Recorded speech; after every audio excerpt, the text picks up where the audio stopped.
these videos are videos that are posted on social media, in many cases by the opposition themselves. Like I said, these are used, not only the activities themselves, but also the videos and the footage are used to basically terrorize people, right? They usually come out on Facebook or Twitter, things like that, and they're unedited. I did not have time to find the unedited ones. This is a medley put together by, I imagine, a Sandinista.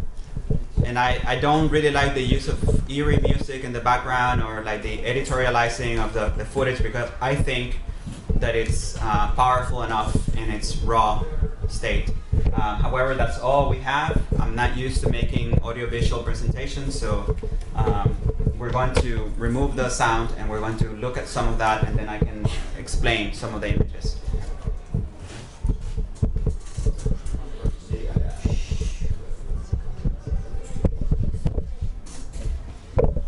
So those are priests. That's a Sandinista worker. That's also an identified Sandinista. What they do is they strip them naked. This man was removing a tranque. His name is Francisco Arauz. They burned him and draped a Sandinista flag on him. I don't think this is political, but I may be wrong. I mean, I think that kid stole something and the town just, went at him. He worked for, I believe, an art center or a museum or something like that, and they're going after everything that's Sandinista. They're going after institutions. They're going after revolutionary legacy. They don't just want the government to step down. They want to destroy anything that was or is or will ever be revolutionary. They shot them. They stripped them naked. They kept them kidnapped for a long time. Even if they were children? No, the children died in different ways. They were not tortured like that I know of. They kidnapped a lot of police officers. They kidnapped a lot of city hall workers, a lot of government workers, a lot of Sandinista youth. If they found somebody who had a Sandinista youth ID, they stripped them naked, paint them in like that, the white and blue of the flag, torture them, and then set them free before they shoot them from behind with a mortar weapon.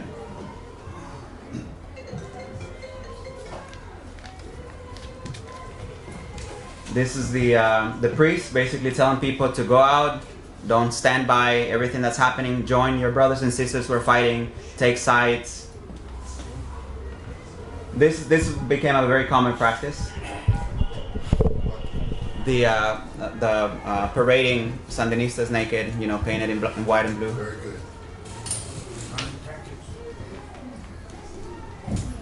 good. This is Francisco Arauz. Once again, they put something in his hand as a trophy. This was this man was with an American citizen who died, who was shot, and they left him for dead.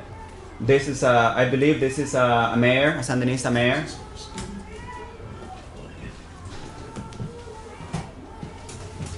This is the incident that I told you about when they found the drugs and the weapons and the criminals inside the church. This is the cardinal of Nicaragua, Brenes. They're asking him, why didn't you come here to help us? I didn't have time, he said. This woman is protesting, she's screaming because of everything that happened with the complicity of the church. These are weapons that they found, the so-called peaceful protesters. They had some rifles stacked up behind the Virgin Mary, under her dress. That's the young man who survived that. You see him in the hospital bed. He's talking about the lashes that he received. This is a police officer. He's basically saying that the human rights organizations and priests would come to him and say, give up your weapons, join the struggle, or they will kill you.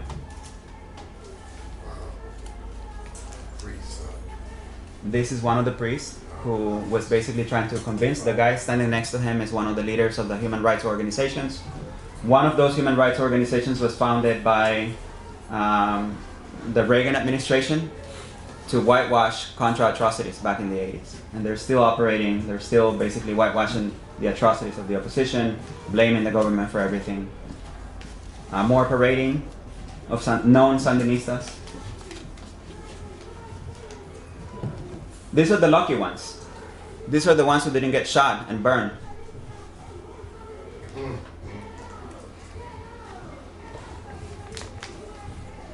It's Francisco Arauz again. That's a Sandinista as well. There's the priest once again.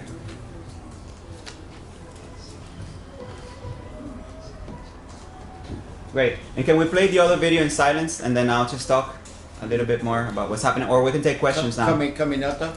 Yeah, caminata. And so one of the things that happens in this type of regime change operations is that there's a monopolizing of death. Everybody who dies is counted by the opposition as somebody who was murdered by the government, right? And so this is the narrative that we hear overseas. This is what New York Times and Washington Post and all the other corporate media, BBC, The Guardian, what they're reporting is that the Sandinistas are massacring a peaceful protest. In reality, from day one, when people began dying, people were being shot by unknown elements of the opposition. A lot of police officers were killed, a lot of Sandinistas were killed, persecuted and killed. Some of them burned publicly. A lot of people were tortured, kidnapped. I believe there's still like some people who have been kidnapped. And so these are people who have come out once the tranques were removed to say, what about our dead?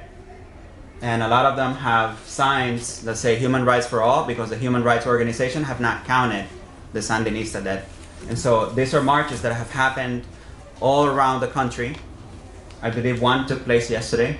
And these are people basically demanding justice and saying, what about our dead? We want justice for our people who were killed. And that's what that is. And I think we can take questions now.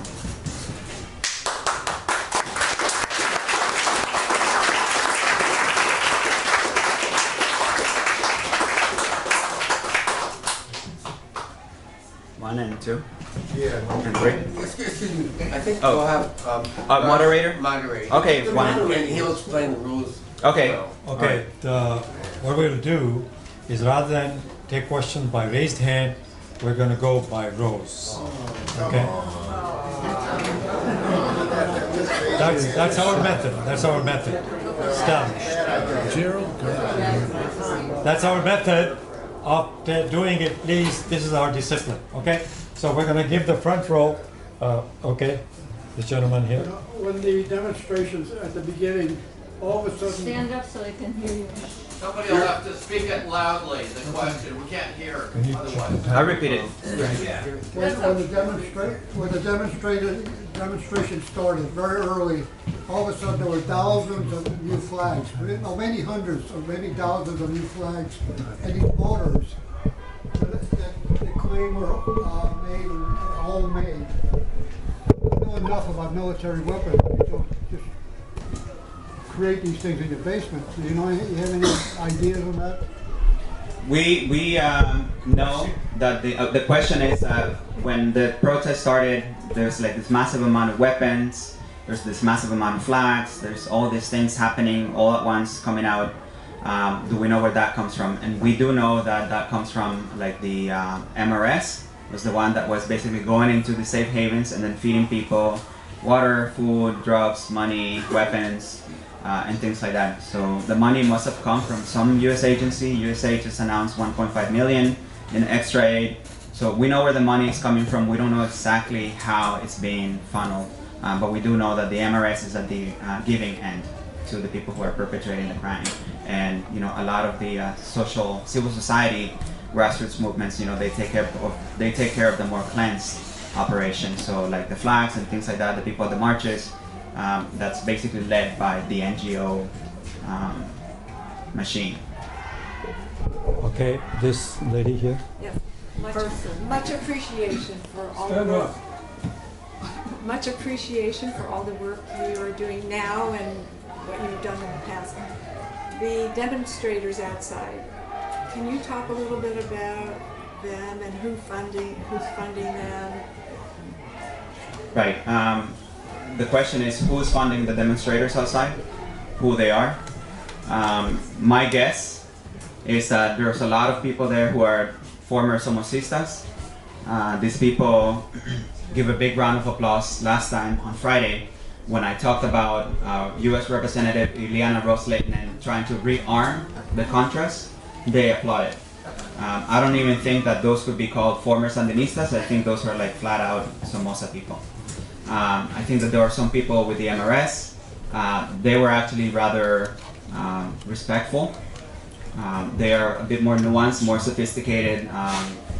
Part of the opposition, the woman who came and spoke for 8 minutes came and apologized afterwards, said I had nothing to do with that. So we do know that there's some former MRS, and there are some people who are not organized but have been susceptible to the anti-Ortega smear campaign that has taken place, for many years, and who heard about the event and then came and organized. Who funds them? I'm not sure. I would imagine that some of the same entities that finance what's happening in Nicaragua, maybe some U.S. agencies. I don't know. Okay, the front row, anybody else? I'm going to request that everybody please only ask questions, resist making long comments.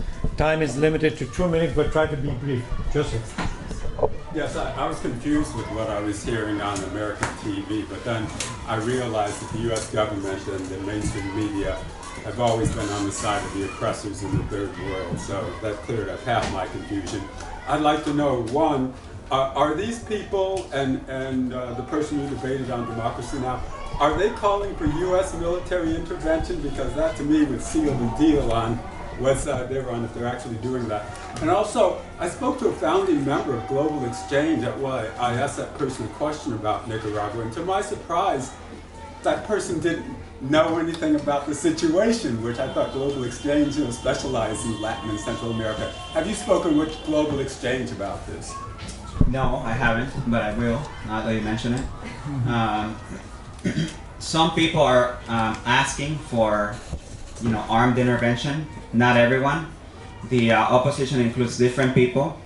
Some of them are MRS. Some of them are, former Sandinistas who were not organized through the militancies. Some of them are people who were susceptible to the anti-Ortega rhetoric. Some of the people, I would say like a big chunk of the people are NGO trained and organized students and civil society members. Of course, the church has played a key role in the opposition, and I believe that at the international level we also have like some human rights organizations. We have the Organization of American States. Basically, like if you look at regime change in the Middle East and you see who are the cheerleaders of that, they are the ones who are cheerleading the opposition in Nicaragua. It's the same. Okay, second row. Yes. I feel really offended by the way the opposition has been using slogans from Black Lives Matter and their graphics, Eric Garner, and I was there in Nicaragua a few weeks ago and I saw that with the hands up, don't shoot, because these people represent the rich landowners, which are primarily white. They have nothing in common with the civil rights struggle in America. Can you comment on that? Sure. First of all, thank you for being out there with that Sandinista flag. You were the only counter-protester on Friday.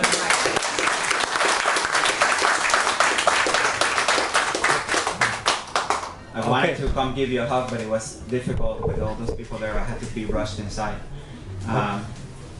Yeah, just a point of information. If you're leaving, try to leave by the back door. That would be better. Yeah. Okay? No more front door opening. Yeah, don't open it because they're trying to disrupt it. Okay, so, No. Wait, no, she. He Sorry. didn't finish. I'm sorry. He didn't. You didn't finish? No, I was just thanking her. For, Yes, okay. And so the whole regime change operation, which is basically conducted under the guise of human rights and pro-democracy activities and whatnot, include a whole array of NGOs and USAID agencies and NED, daughter agencies is what they call them, that include the National Democracy Institute, it includes the International Republican Institute, it includes Freedom House, it includes all these NGOs. Behind them, 100%, whether there's a presence or a direct link, is the Soros Foundation and the Open Society Foundation. which basically donated $100 million to the Black Lives Matter movement, which I believe may have caused a split in that movement, and now you see Black Lives Matter and you see Black Lives Matter movement, because some people realize that if the Soros Foundation is giving us $100 million, we're no longer going to be independent, we're no longer going to be progressive, we're no longer going to go after systemic and structural change. So I'm not surprised that they're using Black Lives Matter signs. I'm not judging Black Lives Matter activists. I'm just saying that there's a direct financial connection between the Soros Foundation and everything that he funds. Okay. Anybody in the second row? Go ahead.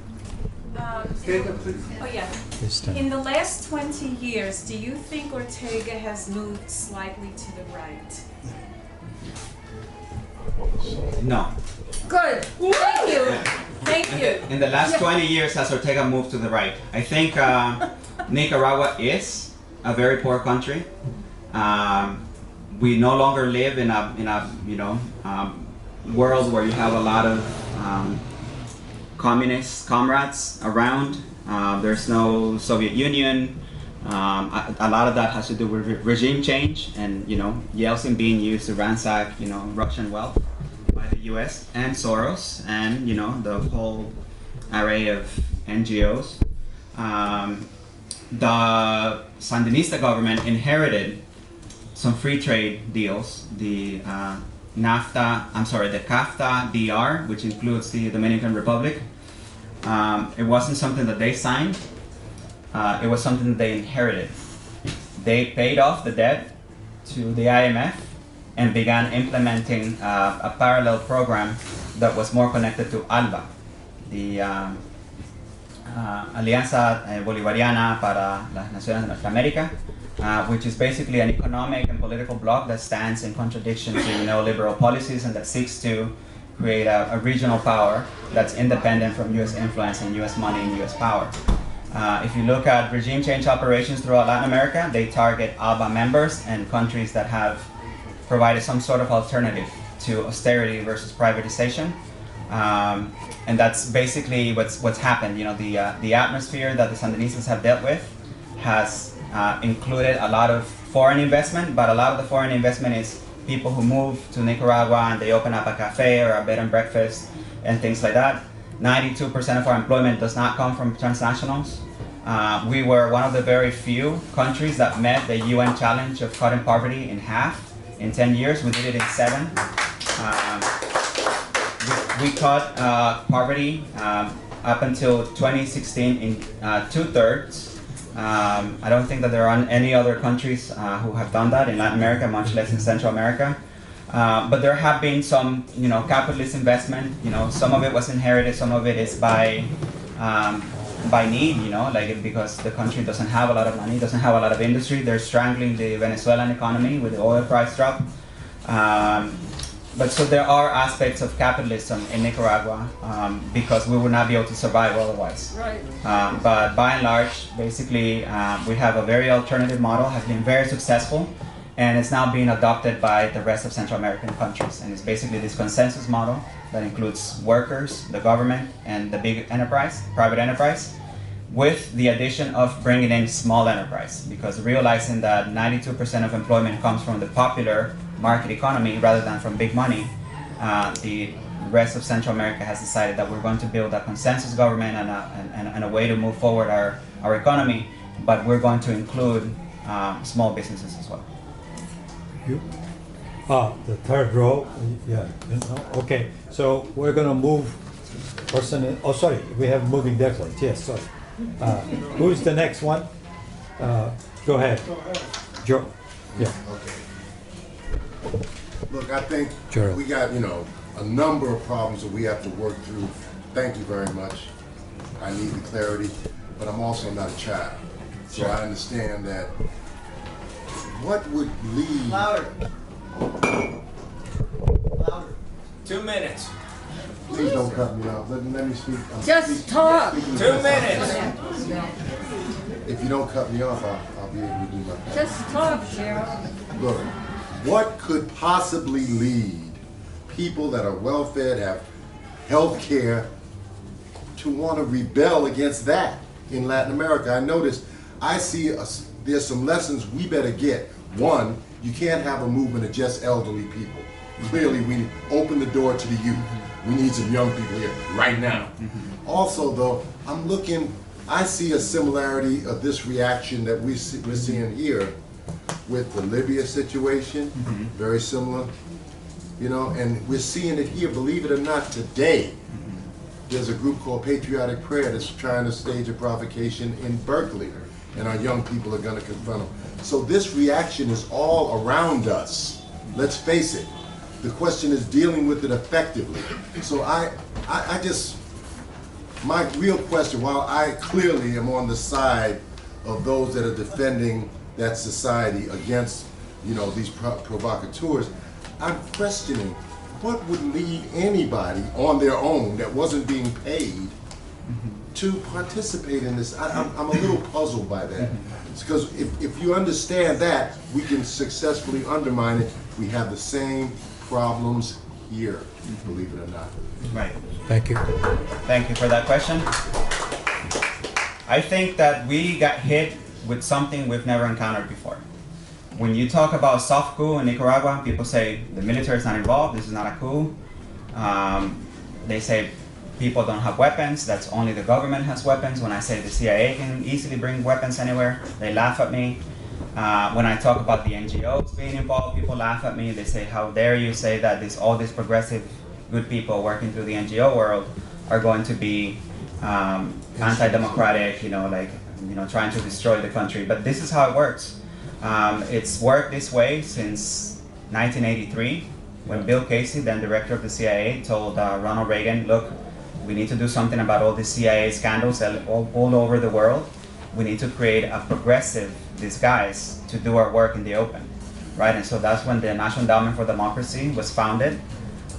It did a lot of work in Nicaragua. They funded some of the opposition media today in Nicaragua back in 1983. Human rights organizations to whitewash contra crimes, funded by NED, 1983. At the same time, they were doing work in Eastern Europe, working with Open Society foundations, the Albert Einstein Institute, the Freedom House, which basically hosted the students that came here to lobby the most right-wing politicians in the US and meet with USAID. This was the Freedom House, which was there at Tiananmen Square, that was there in Poland, that was there in all, whole number of countries. Freedom House, yes. And so young people are very idealistic. They're able-bodied. They get most of their news through social media. They're media savvy. They're technology savvy. And they're easily moldable ideologically. And so this is why, instead of seeing a number of retirees in the streets, you see a number of students from mostly private universities. And these students are then attacked, and then the information manipulated, and it's basically psychological warfare. You ask why so many people who have a good government would turn against it. This is an art of turning people against their own benefit, right? I mean, look at what happens here. Who votes for their own benefit? Trump wouldn't be in power if we voted for our own benefit. People in Nicaragua are pretty much the same. They're susceptible. They're very easily influenced by the nonprofit world and its progressive facade. I think that that happened in Nicaragua has strengthened Sandinismo because people have now gotten together and said, look, we need to be again a strong actor of change in our revolution because we're still in revolution mode. And we dropped a lot of the ideological work, a lot of the political work to try to propel this economic model. We did not take care of our overseas relations. We let that go. We allowed the MRS people to gravitate towards the NGO world, and we offered no counter to that. So now they're the progressive former Sandinistas.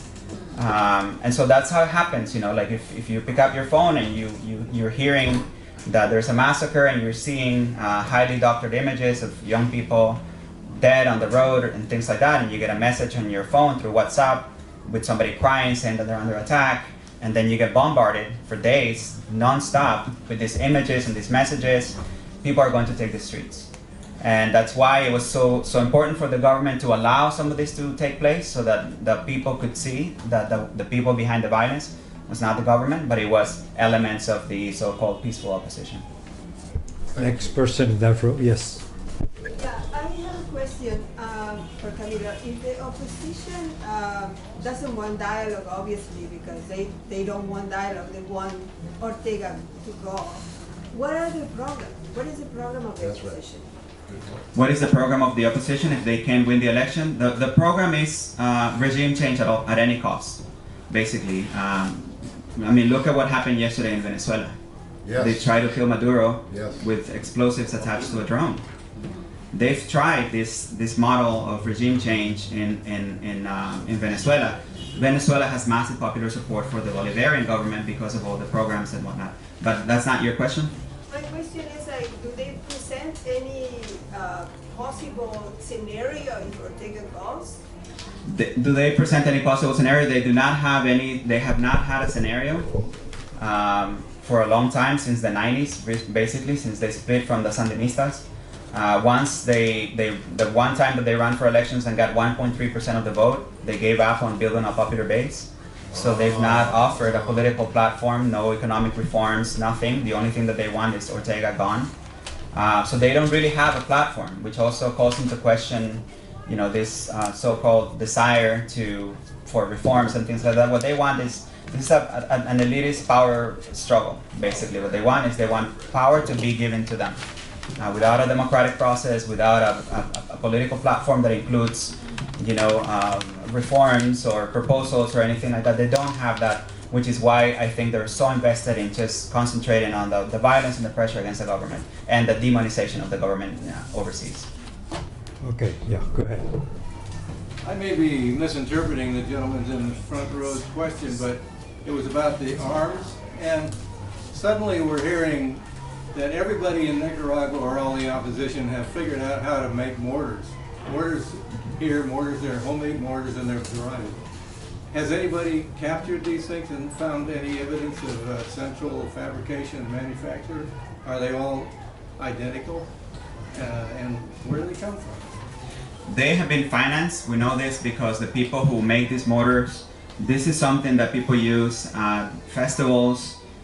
This is something that people use, you know, at protests, but it's not like, they're not produced massively or industrially, and they have found places where, you know, massive amounts of mortars were being built. Not just massive amount of mortars, but massive mortars as well being built. I'm talking about a thing as long from here to the third row, you know, basically a cannon. And then another thing that's really important to point out is that it's not really mortars. Mortars are an element of mortars is what you see in the pictures, right? Because they're supposed to be like this traditional homemade weapon of protest that doesn't kill people. In reality, these people have AK-47s, shotguns, pistols. So try to move away from the idea that these are people who are armed merely with mortars. They're not armed with mortars. Mortars are where you see in the pictures, but these people have heavy weapons with them. Okay, yeah, the person. Yeah, I had a question about a comment that Noam Chomsky made, I think within the past week or so, in which he criticized Ortega for being too authoritarian. And he didn't really go into a lot of detail or explanation of that, but it was sort of a comment that addressing what do you think about what's going on in Nicaragua, right. Basically anti-Ortega. So I was wondering if you had any insight into that remark, or if you've heard similar criticisms of Ortega. And then the second question I have any of the original high-level Sandinistas supported Ortega at this time? Because I've heard a lot have turned against him. And I'm just wondering if there's something going on that we don't know about Ortega's personality or his form of government or control, which might be legitimately criticized. Definitely. So in terms of, what was the first question? I'm sorry, I forgot. Oh, Noam Chomsky. Noam Chomsky, okay, so this was in Democracy Now!, I'm guessing. Noam Chomsky is an anarchist. He doesn't believe in government, any government. So-called anarchist. So-called anarchist. I think that if we are willing to say... if we are willing to say that he's calling for the overthrow of Ortega, we would have to say that he said that Nicaragua is actually in pretty good shape in relation to the other Central American countries. And he said that during the interview. People give that the reading that they want to give, but it's the reality. I mean, the violence that has engulfed Central America has not touched Nicaragua. The killings that take place on the side of the government since for instance, the Zelaya coup are completely in a whole different level. In fact, Nicaragua would not figure even in any kind of comparison prior to April 18. There was none of this happening. And one of the things I say to people when I give talks is that I challenge them to find this type of massacre or genocide happening prior to April. And it's not happening. And if you look at Mexico, you look at Colombia, you look at mass graves, popular uprisings, and really, really, really crude repression, Nicaragua is completely outside of that realm. So, and I think Chomsky pointed to that. Maybe he thinks that Ortega should resign because of he's being bombarded by these images. I'm not really sure, but he did recognize that Nicaragua was an example, you know, in a very violent place. And the second question was? His personality, Ortega's personality. Ortega's personality, I mean, the Euronews person who interviewed him, who was one of the first Western reporters to sit down with the president, said that he was very affable, that he was, you know, very easy to talk to. I have not met Ortega in many years, you know, since my father was actually with the government or supportive of the government, and my mother too. My mother still is supportive of the government, but it's been a long time since I saw him, so I cannot speak from personal experience about his personality. What would have caused so many Sandinistas, like I explained, you know, there's a class issue, there's an elite power grab at the core of this. Like I said, they don't have a popular base. They don't care about housing programs or healthcare or, you know, any of these other things. They refer to those things as crumbs. And, you know, they gravitated towards the oligarchy. They have ran, you can actually look at media articles about this, but they have ran in coalition with oligarchic parties that basically embraced neoliberalism, that pounded our economy for 16 straight years. So people are not willing to vote for them, and they've also become very NGOized. So because of this facade of the NGO world as being progressive, and because they are the only reference that a lot of people who did solidarity work in Nicaragua have as to what's happening in the country, and because we're being bombarded by Western media about one side of the story, then a lot of leftists are confused. A lot of leftists are thinking that this is a former Sandinista movement. One last thing about that is to remember the origins of Sandinismo. Right? Remember that this is a class struggle, and remember that this is an anti-imperialist struggle. And these people have united forces with the oligarchy. So bye-bye class struggle. And these people have sent the students here to meet with Ileana Ros-Lehtinen, Marco Rubio, Ted Cruz, Mike Pence, the Trump administration, to support basically an embargo against Nicaragua, and to support basically what could lead into an armed intervention. So a very oligarchic movement and a very pro-imperialist movement. So these people are not Sandinistas. I'm going to fourth row. They were Sandinistas and they transformed into becoming. Okay, let's move on quickly. The woman behind you, this gentleman would, no, okay, so you, yeah. Yeah, Fourth row. obviously I unconditionally support, defend the Nicaraguan government against any sort of military, overt, economic intervention. But as somebody, I see a lot of us here are former active or former trade unionists or people in between like myself. And one thing the shop stewards need to learn on a job, the slightest, excuse my language, fuck up that you do will help the anti-union elements within the union, within the workplace. Right. And a lot of, decertifications come from mistakes that union officials make. Along that vein, the same thing magnified 100 times applies to an anti-imperialist government like the Sandinista government. You say you don't feel it's moved to the right in the last 20 years. Are there any mistakes that you feel they've made that have aided, however inadvertently, the uprising? And one thing that really strikes me that I've heard for years, and I don't believe this is a fabrication, that abortion is outlawed in Nicaragua for all cases, including rape, and Ortega went along with that. To me, that's inexcusable. Others may disagree, but what do you think about all that? Sure. Well, I mean, I think that the Ortega government has made mistakes, like all governments. My reason why I have talked about the good things that the government has done is because, as any regime change operation, they're not going after thugs or dictators. They're not going after people who oppress their people. They're going after the opposite. So if I start talking about the negativity or like all the flaws and all the mistakes, then I'm lending credibility to this, basically this narrative that this is a popular, self-summoned, peaceful protest that's happening in response